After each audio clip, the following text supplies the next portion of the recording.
Bonjour. Salut, c'est Emmanuel Sandrine. L'ère de l'être humain, ça commence maintenant, ça commence début 2024 et on va voir ensemble ce que ça implique. Ouais, donc là, on vous met tout de suite, pour rentrer dans la matière, une courbe qui montre l'évolution du nombre d'individus, du nombre d'êtres humains sur Terre. Mhm. Alors, on a trouvé une courbe qui remonte quand même assez loin, à 10 000 ans avant Jésus-christ. Hmm. Moi, je trouve que c'est l'effort. Ouais, Hein, c'est assez c'est significatif. ce qu'on appelle exponentiel. Hmm, Quoi, hein. voilà.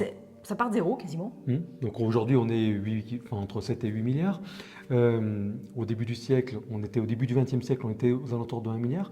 Et avant, en fait, c'est quasiment zéro, parce que c'est complètement invisible sur la courbe par rapport aux chiffres qu'on a atteints aujourd'hui. Voilà. Mhm. On estime qu'au niveau de la préhistoire, on était quelques centaines de milliers d'individus, et puis ça a progressé progressivement, tout doucement au début, et puis avec l'invention de la médecine moderne, et puis le fait aussi que l'hygiène se soit améliorée, à partir du XXe siècle, ça s'est amélioré, et puis ça fait qu'augmenter jusqu'à aujourd'hui. On voit la courbe, elle est quasiment verticale, quoi. C'est ça. Oui, aujourd'hui, c'est ça. Les scientifiques en arrivent à dire qu'on rentre dans une nouvelle ère géologique. C'est ce qu'on va voir ensemble dans cette vidéo.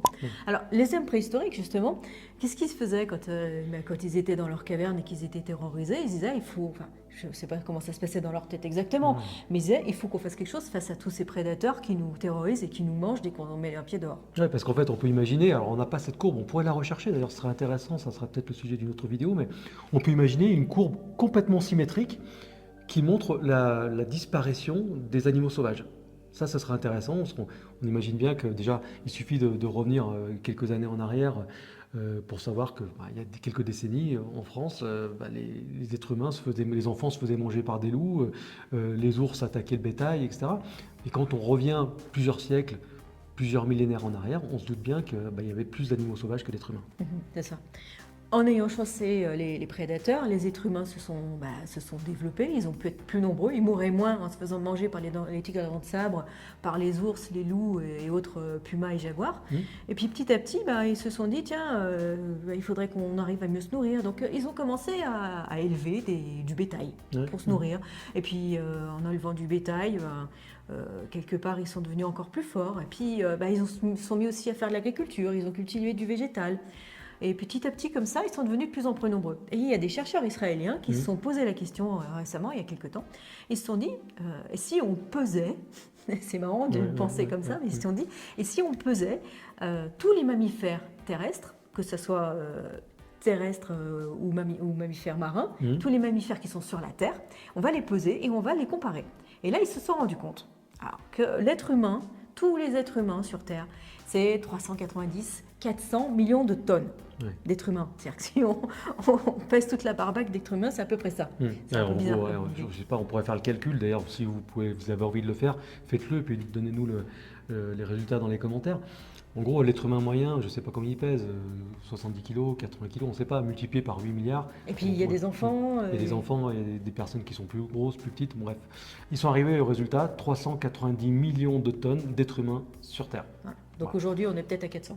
Oui, peut-être. Oui. Ensuite, c'est une autre façon de dire que l'être humain domine la Terre. Mais un chiffre tout seul, il ne veut rien dire. Il faut le comparer à d'autres chiffres. C'est ça. Donc après, ils se sont amusés aussi à calculer la masse des animaux inféodés à l'homme. Les animaux inféodés à l'homme, c'est les animaux d'élevage que l'être humain va utiliser pour se nourrir, pour faire du cuir, pour faire de la laine, ce genre de choses. Et puis aussi tous ces animaux domestiques. Et là, ils sont arrivés à 630 millions de tonnes. Ouais. Donc des animaux qui vivent... Bon, il y a des gens qui vont réagir là-dessus, mais on va dire que ce sont des animaux qui vivent pour l'homme, soit pour le nourrir, soit pour lui tenir compagnie. Et quand on additionne, en gros, la quantité de viande humaine et la quantité de viande mammifère qui est destinée à servir l'homme, on arrive à 1 milliard de tonnes. C'est ça. Alors ce chiffre en lui-même, c'est pas trop ce qu'il représente. Mais par contre, ils ont aussi calculé, là c'est vraiment très intéressant, la masse des animaux sauvages. Des mammifères sauvages. Des mammifères sauvages. Donc ça va inclure les baleines, les dauphins, les loups, les éléphants, les girafes, bref, tout ce qui est mammifère. C'est ça. On ne parle pas des insectes, on ne parle pas des oiseaux, on parle des mammifères. Et là, ils arrivent à 60 millions de tonnes. Je ne sais pas si vous vous rendez compte. La différence est énorme. C'est-à-dire que si on considère les mammifères, la faune mammifère sauvage représente à peu près 6% de la quantité de viande qui n'existe que pour l'homme. C'est ça. 6% de faune sauvage par rapport à l'être humain et aux animaux qui vivent pour lui. C'est ça. On peut imaginer que dans le passé, c'était exactement l'inverse.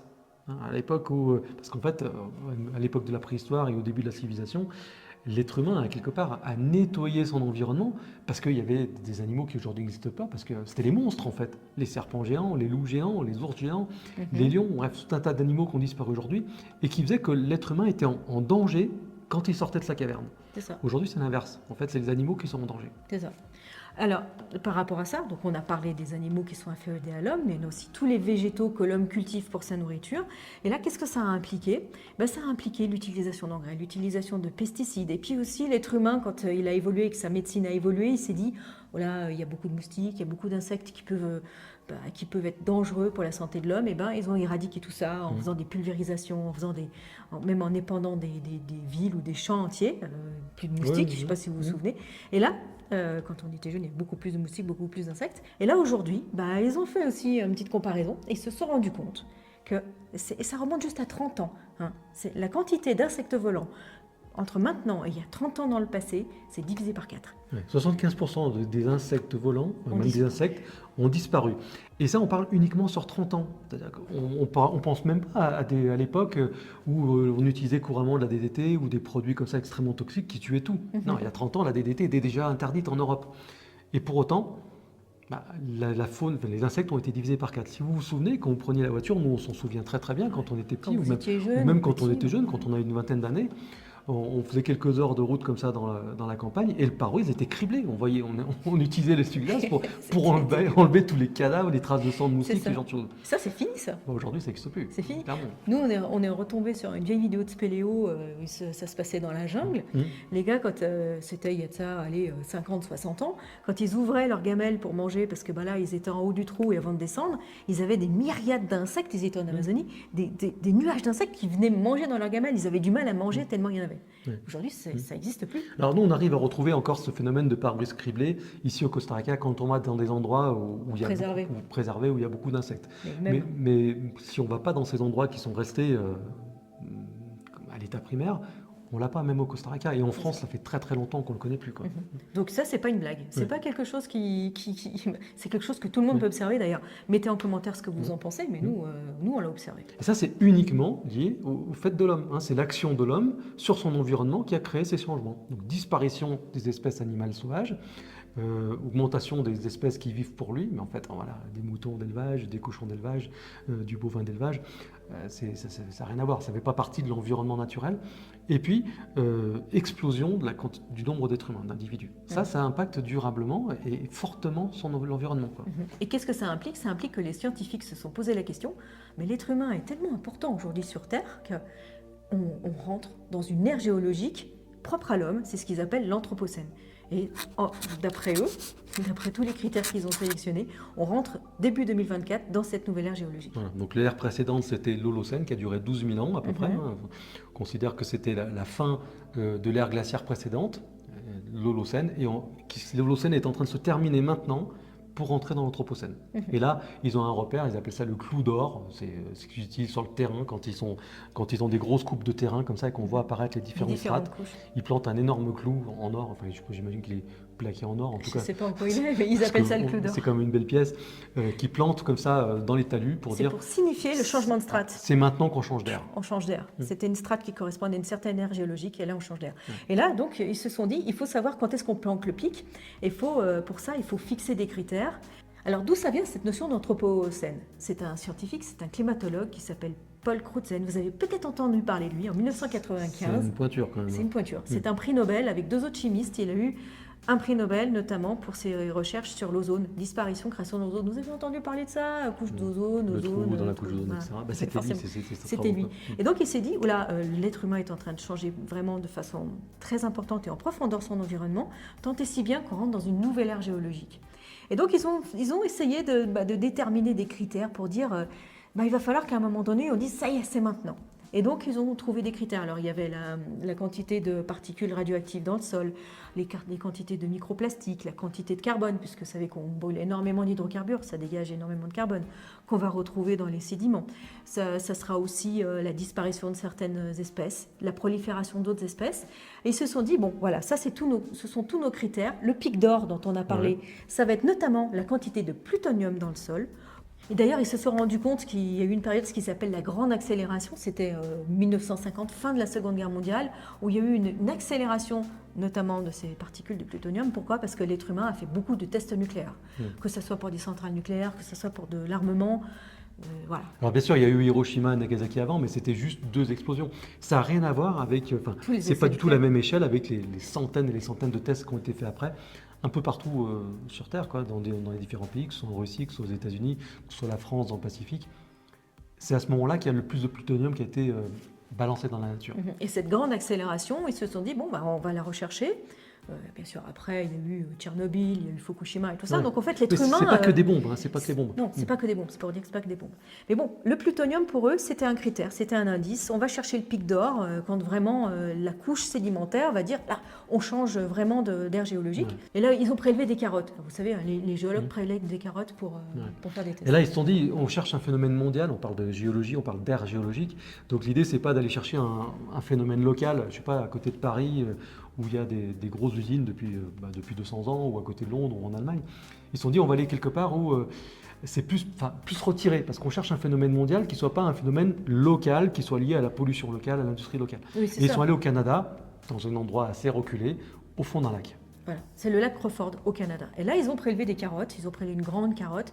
Alors là, on peut voir l'image parce que nous, ça nous amuse. On voit vraiment les couches différentes là, qui se succèdent. Et là, maintenant, dans la carotte, ils se sont rendus compte que la quantité de plutonium justifiait d'apposer le clou d'or. Ouais. Et là, cette image est assez sympa parce que comme ça se passe au Canada, donc en gros, ça a commencé en 1500 quand les Européens sont arrivés. Avant ça, il y avait l'ère indigène, où c'était quand même tout était à beaucoup plus petite échelle, et on voit même l'ère indigène avant l'agriculture, l'ère indigène après l'invention de l'agriculture, et ensuite l'ère canadienne quand les Européens en sont arrivés, et ensuite l'ère moderne, etc. Donc ça c'est très intéressant. Et là, grâce à cette étude-là, ils disent ça commence maintenant. Ça commence, quand on dit maintenant, c'est en 2024. C'est ça. C'est-à-dire que là, les scientifiques sont en train de se rassembler en se disant on va tomber d'accord pour démarrer l'ère de l'Anthropocène. Donc qu'est-ce qu'ils ont trouvé exactement justement dans ce démarrage de l'ère Anthropocène? Ils ont trouvé d'abord que les sédiments étaient vraiment différents de ce qu'il y avait avant. C'est un changement qui est radical, qui est aussi radical que l'astéroïde qui a percuté la Terre et qui a détruit les dinosaures. Pour vous dire à quel point l'être humain est en train de modifier son environnement. On a autant d'impact sur la Terre qu'une astéroïde qui a détruit les dinosaures. Alors qu'est-ce qu'ils ont trouvé exactement dans cette carotte qu'ils ont sortie du lac Crawford en juillet 2023? C'est quelque chose de très récent. Ils ont trouvé forcément des particules radioactives. Le pic d'or a été atteint, a priori. Ils ont trouvé aussi une quantité anormale de carbone, du fait de toutes nos émissions de gaz qui sont dues à la consommation des énergies fossiles.